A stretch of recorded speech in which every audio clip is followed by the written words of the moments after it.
आता पाहूयात सविस्तर बातम्या। पहिली महत्त्वाची बातमी, निरुपम आणि वायकरांच्या उमेदवारीला शालिनी ठाकरे यांनी आता तीव्र विरोध केलाय।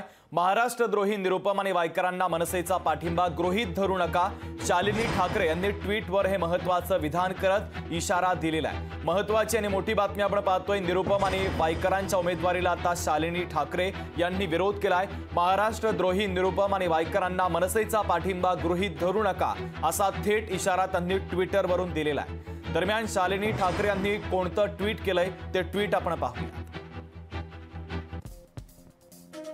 मनसेला धनुष्यबाण चिन्हावर लढायला सांगणाऱ्या दुसऱ्या पक्षातून उमेदवार आयात करण्याची नामुष्की ओढावली।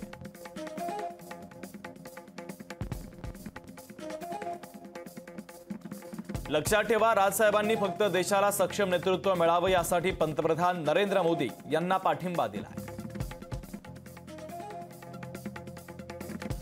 इकडून तिकडून पालापाचोळ्यासारखा उडत आलेल्या महाराष्ट्रद्रोही संजय निरुपम आणि भ्रष्टाचारी रवींद्र वायकर यांसारख्या उमेदवारांसाठी महाराष्ट्र सैनिकांचा पाठिंबा गृहीत धरू नये असं त्यांनी म्हटलेलं आहे। दरम्यान यावर शालिनी ठाकरेंच्या टीकेवर नरेश म्हस्के यांनी काय प्रतिक्रिया दिली आहे, त्यांची प्रतिक्रिया आपण पाहूया। शालिनी ठाकरे यांचं मत म्हणजे काही पक्षाचं मत नाहीये आणि शिवसेनेला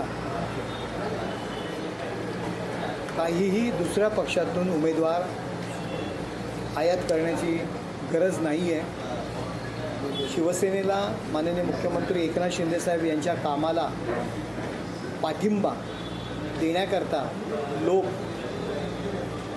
शिवसेनेत प्रवेश करत आहेत। त्यामुळे शालिनी ताई ठाकरे यांना गैरसमज झाला असेल तो त्यांनी दूर करावा। लोकशाही मराठी ऐका, पहा, जागरूक रहा।